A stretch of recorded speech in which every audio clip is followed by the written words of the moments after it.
His finance chief tells his American counterpart that Seoul is eager to swiftly resolve the issue of Japan's export curbs. He warns a prolonged spat could negatively impact the global economy. One step closer to Brexit, or just as far away as before? UK Prime Minister Boris Johnson hails his Brexit deal with the EU as excellent, but it could collapse if British lawmakers pull the rug from under his feet at a Saturday session of Parliament. Plus, US Vice President Mike Pence says Turkey has agreed to pause its military assault in Syria. He says the ceasefire will be in place for 5 days. Our top story this morning, South Korean Prime Minister Lee Nak-yeon says he may be delivering a friendly letter from President Moon Jae-in to Japanese Prime Minister Shinzo Abe during his 3-day trip to Tokyo next week. In an interview with Japan's Kyodo News, Lee said he is keen to play the role of messenger, adding he will listen to Abe's words sincerely and do his best to explain the thoughts of President Moon and himself. The Blue House has not yet commented on President Moon sending a letter to Abe. He is leaving for Tokyo next week to attend the Japanese Emperor's enthronement ceremony on October 22nd. And according to reports, the meeting between Lee and Abe may take place on the 23rd or the 24th. And President Moon will meet Seoul-based foreign diplomats at the Blue House this afternoon. He's expected to rally support for his administration's peace drive on the Korean Peninsula and for the South Korea-ASEAN Special Summit in November. Around 200 ambassadors and representatives from international organizations will be there. It's the first time President Moon has invited all diplomats at once. Such events used to be regularly held under previous administrations, but this one was delayed due to the president's busy schedule and overseas trips. Also attending will be a former Japanese ambassador, but according to the Blue House, President Moon is unlikely to hold separate talks with him, nor will he address Seoul-Tokyo relations. South Korea and the US have signed a memorandum of understanding to strengthen financing for infrastructure projects. Seoul's Finance Minister Hong Nam-gi and US Treasury Secretary Steven Mnuchin said the MOU reaffirms the strong alliance between Seoul and Washington. The deal is expected to support infrastructure development in Latin America and ASEAN countries through private investment and provide growth opportunities for both countries. During their meeting, Hong also expressed the need for a resolution to Japan's export curbs on South Korea and called for an exemption of possible Section 232 tariffs on Korea's auto exports to the US. Now, Turkey has agreed to a ceasefire in Syria after US Vice President Mike Pence and Secretary of State Mike Pompeo met on Thursday with Turkey's leader in Ankara. Pence says there will be a pause in military operations for 5 days. Kim Da-mi reports. The US and Turkey have agreed to a ceasefire in northeast Syria to allow for the withdrawal of Kurdish forces. U.S. Vice President Mike Pence revealed the news after more than 4 hours of talks at the Turkish presidential palace in Ankara. It will be a pause in military operations for 120 hours, while the United States facilitates the withdrawal of YPG from the affected areas in the safe zone. He further noted that Turkey's Operation Peace Spring will be halted entirely on the completion of the withdrawal, and that Washington and Ankara have mutually committed to a peaceful resolution and a future for the safe zone. During the 5 days, the Kurds will move out of the safe zone. Calling the temporary ceasefire in Turkey an incredible outcome that saved lives, President Trump said it's a great day for civilization. The UN also welcomed the pause of Turkey's offensive, while recognizing that there is still a long way to go for an effective solution to the Syria crisis. But all U.S. forces in northern Syria are still withdrawing from northern Syria, meaning there will be no monitoring of the 5-day-long ceasefire. Russian troops will take their place, but stateless Kurds still remain in danger. Kim Da-mi, Arirang News. Now to the other big international story of the day. Britain and the European Union have agreed to new terms for the UK to exit the bloc, paving the way for what is likely to be a blockbuster vote in the UK Parliament on Saturday. British Prime Minister Boris Johnson is brimming with confidence, at least outwardly, but he's pleading with lawmakers from all parties to follow the will of the British people and back his Brexit deal. Lee Seung-jae with the details. The leaders of the United Kingdom and the European Union on Thursday unanimously endorsed a new Brexit divorce deal ahead of the October 31st deadline for Britain to leave the EU. Speaking at a news conference in Brussels, British Prime Minister Boris Johnson stressed the importance of the deal and what it would mean for both the UK and the EU. I want to stress that this is a great deal for our country, for the UK. I also believe it's a very good deal for our friends in the EU. And what it means is that we in the UK can come out of the EU as one united kingdom.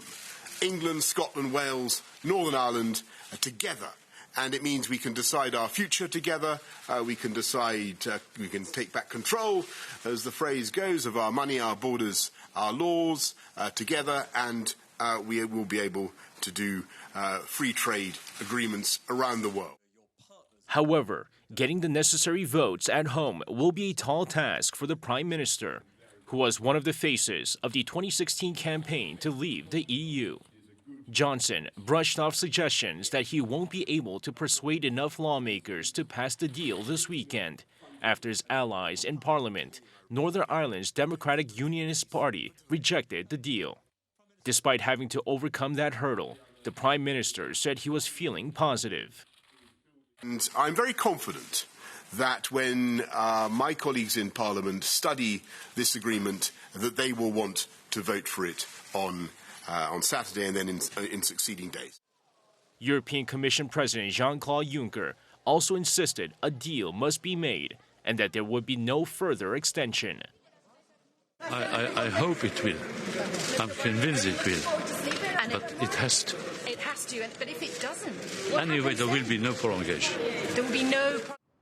Johnson and his team hope the threat of Britain leaving without a deal on its October 31st deadline will concentrate minds in Parliament, which has rejected agreements negotiated by his predecessor, Theresa May, 3 times, which ultimately forced her to resign earlier this year. Lee Seung-jae, Arirang News.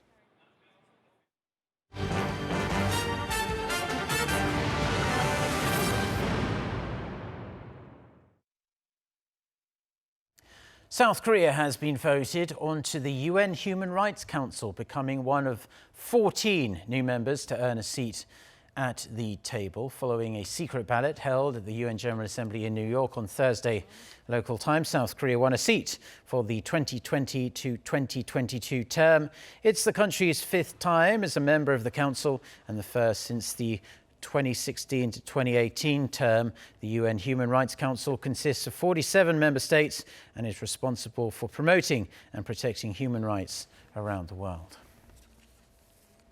Now, South Korea's Korea Football Association is considering appealing to FIFA or the Asian Football Confederation over the recent controversial Inter-Korean World Cup qualifier in Pyongyang. The complaint comes as the AFC's manual states that the hosting country should allow entrance of travelling supporters and media, 2 conditions the North failed to comply with. Lee Min-sun reports. The historic Inter-Korean World Cup qualifier in Pyongyang on Tuesday was a blind game of sorts for South Korea, with no live broadcast of the game and no fans in the stadium. There's also a rising wave of criticism regarding North Korea's unprofessional handling of the match. Soon after full-time, the Asian Football Confederation explained it could not take issue with Pyongyang not allowing in any fans, as the hosting country has full rights over home game marketing. However, the AFC's Competition Operations Manual states otherwise.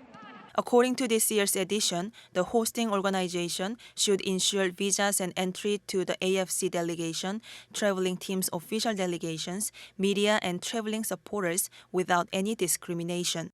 This particular clause shows North Korea clearly violated the AFC's guidelines. South Korea's Korea Football Association is closely reviewing the manual as it specifically states the entrance of media and traveling supporters should be permitted. However, it's unclear whether an appeal would have any practical result because it's not one of the AFC's binding rules.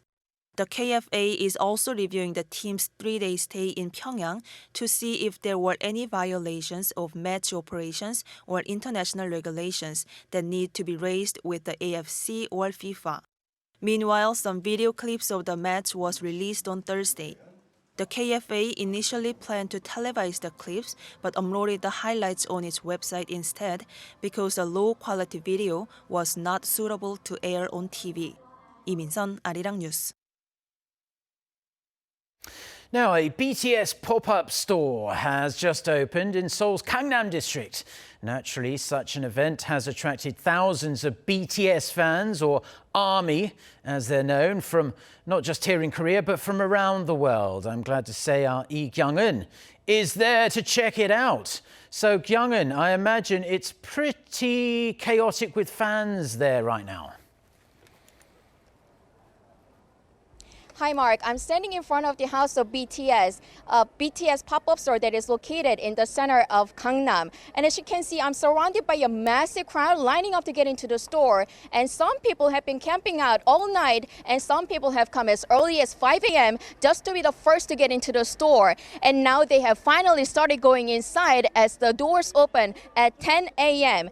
And now the store takes over an entire building that has 4 floors, including the basement. The color of the building and the main theme of the pop-up is pink. It is inspired by the cover of the band's latest album, Map of the Soul, Persona, that includes the smash hit Boy With Love. Inside, BTS songs are pumping out, including the new remix of their hit songs. You can also experience the virtual world within BTS music videos. And of course, you can buy lots of BTS goods, foods, and drinks. Big Hit Entertainment says it's all about giving fun, dynamic experiences to everyone, including BTS fans. And I'm actually joined by one of the visitors who've been lining up for hours. Hi, what time did you come here? We got here like at 7 a.m. What are you looking forward to the most from the pop-up store? The products, the experience, receiving the love that they send to the fans all over the world. What makes it unique that BTS stands out to you?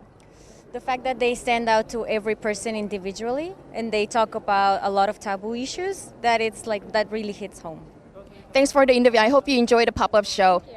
Now, before coming to Korea, the pop-up store has been set up in cities in the US, the UK, and France in conjunction with the band's world tour. People there described it as being like a mini concert where they sing and dance along together. And also, these are networking places for ARMY from all around the world, and we know they have a strong sense of community and loyalty. The organizer says the Seoul pop-up store is an upgraded version of the previous ones, and it will be open for 80 days, much longer than the previous ones. That's all I have. Back to you, Mark.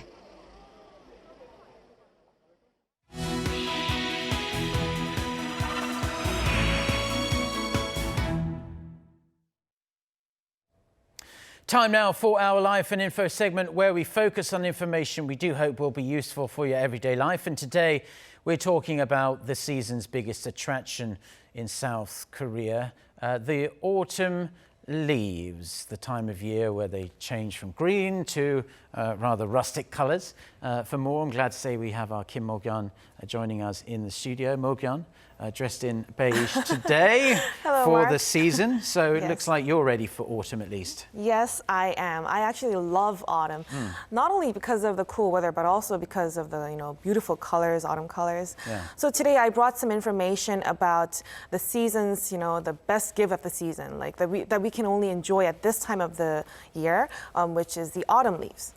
Yeah, well, I'm also a big fan of autumn. It's just a shame that winter comes straight after it. But too short. Yeah, it really is too short. It seems to be getting shorter and shorter every year. Many people say that, of course. But how can we enjoy this special view of the leaves changing colour and as moving deeper into autumn?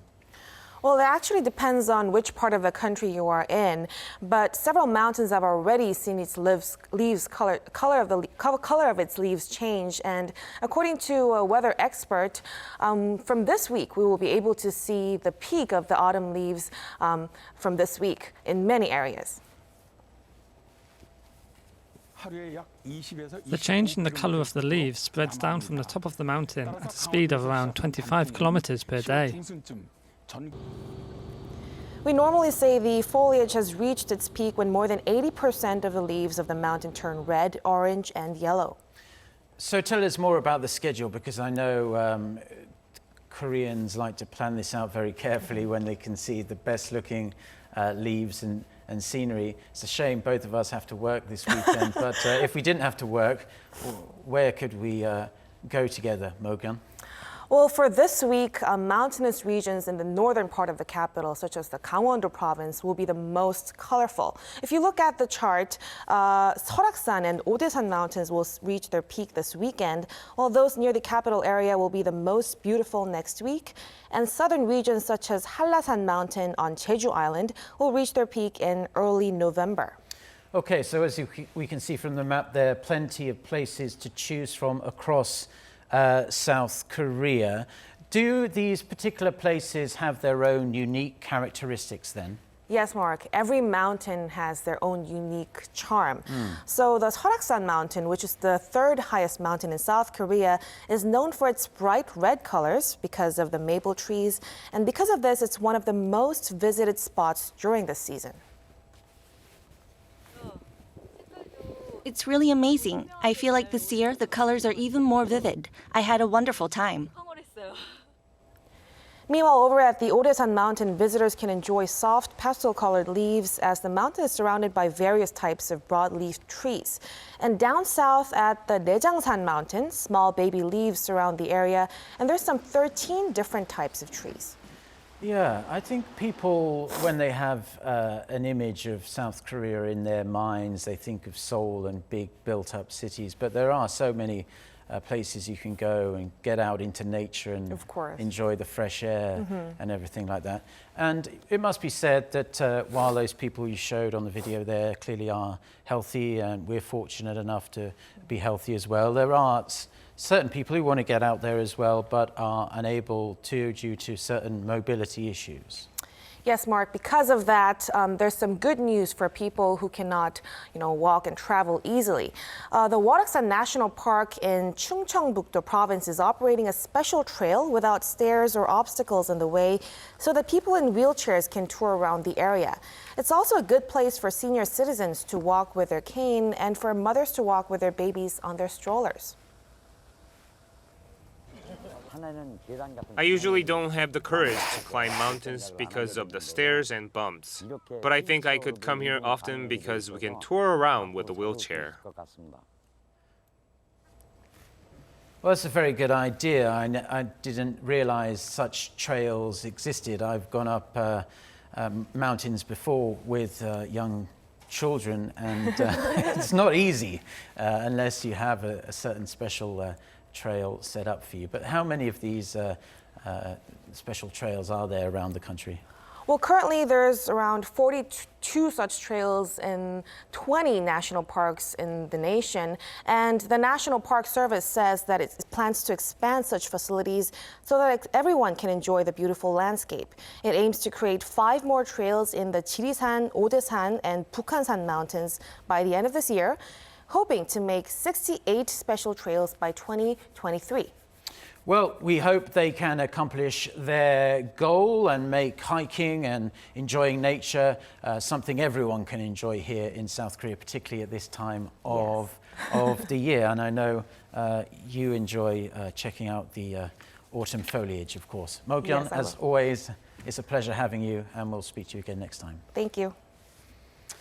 Now we are going to stay with the theme of nature, as you can see behind me. The early fall weather in Seoul is really pleasant these days, and thankfully the air quality is relatively good as well, so the city's residents are eager to head outside and enjoy it before winter rolls in. If you're watching us in Seoul and are at a bit of a loss over what to do this weekend, you might want to pay extra close attention to this next report by our Kim Bo-kyung. With the mild temperatures and low humidity of October in Korea, it's the perfect time of year to leave the house and enjoy the fresh autumn breeze. Red and orange autumn leaves are one spectacle to enjoy, but others find special places to enjoy a unique autumn day. One such place is Haneul Park, located at the highest point of World Cup Park in western Seoul. With the Seoul Silver Grass Festival kicking off on Friday, Haneul Park is packed with people taking in the calm autumn breeze and vividly colored plants. The vast expanse of grass that's peppered with tall silver grass attracts plenty of couples.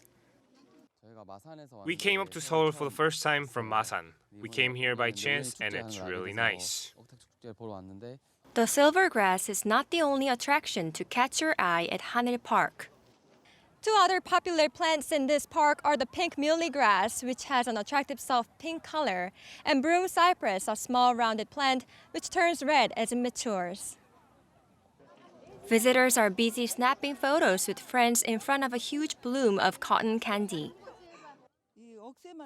I thought there would only be silver grass. It's beautiful to see pink muhly grass as well. Broom cypress is another crowd pleaser. This ornamental plant with bright red leaves spruces up the scene even more. It's very beautiful here and very special. Yeah, I love it. The Seoul Silver Grass Festival runs through next Thursday. This year, the festival will stay open until 10 p.m. every night, meaning visitors can enjoy the festival for 2 more hours than usual. However, bear in mind that as this weekend is the only weekend during the festival period, big crowds are expected. Kim Bo-kyung, Arirang News.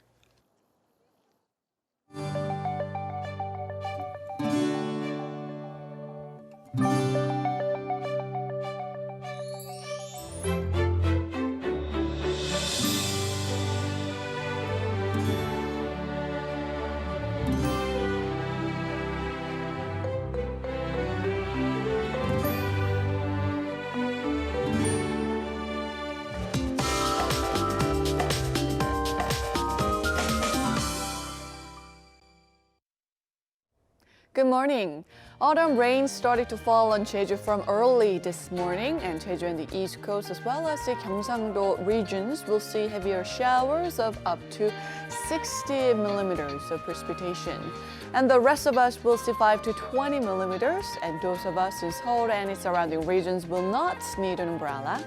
Rain will taper off as the day goes on, but those in the Gyeongsang-do provinces will need an umbrella for this evening, while Jeju and the East Coast will see rain lingering into early tomorrow. Lots of cloud coverage over the country, and readings will be lower for rain-affected areas, while the capital regions will be warmer today, and great outdoor weather is on tap for this weekend. That's Korea for you, and here's the international weather for viewers around the world.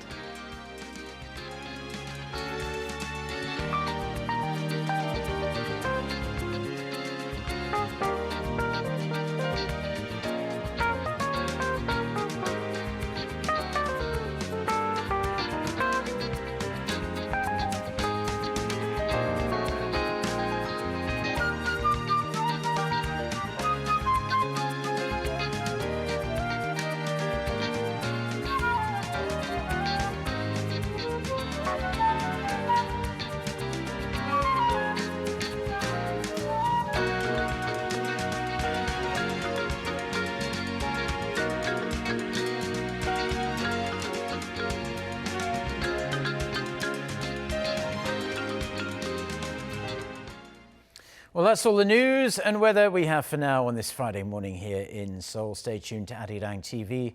Our next newscast is coming up at noon Korea time, but if we don't see you, have a wonderful weekend. Until next time, goodbye.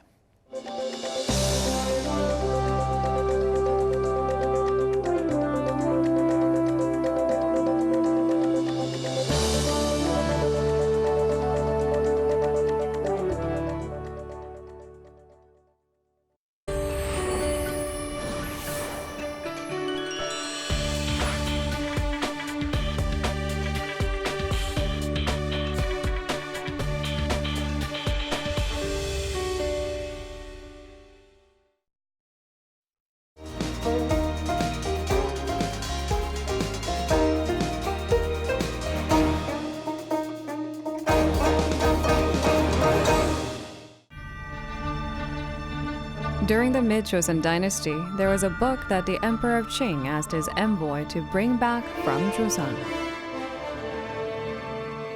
This book was a collection of poems written by Hanan Seoran, the greatest female poet during the Joseon dynasty.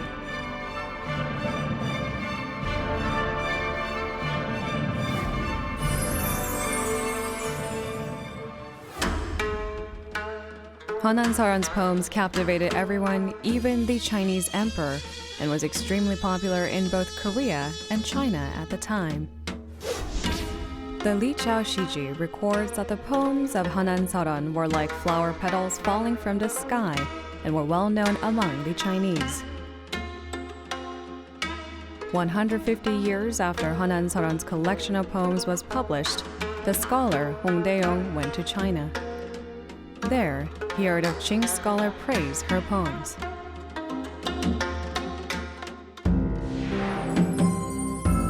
The poems of Hanan Seoran that were so praised by the Chinese emperor and scholars saw the light of day through her younger brother, Hyeon. Mourning his sister's death, Hyeon compiled 213 of her poems into a book. The scholar Ju Shifan, who was an envoy of Ming, was so impressed by the poems that he published it when he returned to China. Hanan Seoran's poems enraptured China, and her book became a bestseller of the time. It's even said that the price of paper went up because they printed so many volumes. Hanan Seoran was a genius female poet respected by the Qing emperor, but her life as a woman in Joseon was not so fortunate. One of her poems speaks of a love that never bloomed.